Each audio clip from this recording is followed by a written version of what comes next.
Assalamualaikum dan selamat pagi Malaysia. Kembali bersama Jabatan Meteorologi Malaysia untuk informasi cuaca yang terkini.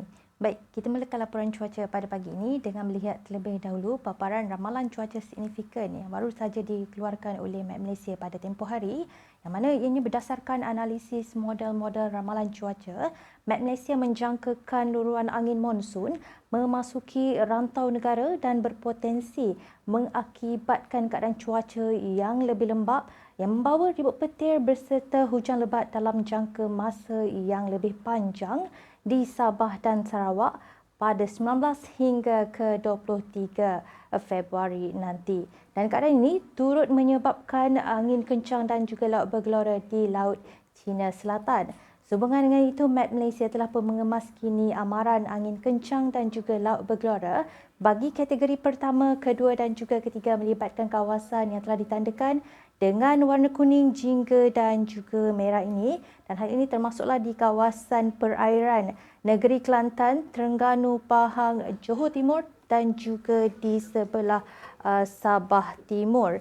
Dan keadaan berikutan ketinggian ombak dilihat boleh mencecah sehingga ke 3.5 meter. Ianya adalah berbahaya bagi sebarang aktiviti melibatkan perkapalan, pokok sukan dan juga rekreasi laut, termasuklah aktiviti-aktiviti di pelantar minyak, terutamanya di kawasan yang telah ditandakan dengan warna merah ini. Dan amaran ini masih lagi berkuat kuasa sehingga ke 21 Februari nanti.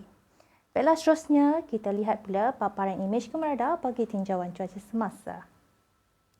Dapat diperhatikan pada ketika ini keadaan cuaca lembap lebih tertumpu di bahagian timur semenanjung Malaysia melibatkan negeri Kelantan, Terengganu, Pahang dan juga Johor Timur, yang mana kita jangkakan keadaan cuaca ini akan bergerak ke arah baratan, yang mana boleh menyebabkan keadaan cuaca hujan di pedalaman dan juga negeri-negeri pantai barat semenanjung Malaysia menjelang ke awal petang nanti. Keadaan hujan serta ribut petir juga dilihat sedang berlaku melibatkan bahagian Kuching, Bintulu, Mukah dan juga Kapit di negeri Sarawak. Namun keadaan cuaca hujan ini dijangkakan boleh beransur reda menjelang ke tengah hari nanti. Walau bagaimanapun, keadaan cuaca hujan yang sedang berlaku di bahagian Kudat, Sandakan dan juga Tawau ini pula dijangkakan masih lagi boleh berlarutan sehingga ke tengah hari nanti. Baiklah, seterusnya kita lihat pula paparan imej model-model ramalan cuaca. Dapat diperhatikan pada kita menjangkakan keadaan cuaca lembap boleh berlaku melibatkan negeri-negeri di pantai barat dan juga pedalaman semenanjung Malaysia pada petang nanti, juga melibatkan kebanyakan kawasan di negeri Sabah dan juga Sarawak. Keadaan cuaca ini boleh berlarutan sehingga ke awal malam nanti. Baiklah, ini sahaja yang boleh saya kongsikan dengan anda. Jangan lupa untuk ikuti kami di laman Facebook, Instagram, X dan juga YouTube rasmi Met Malaysia.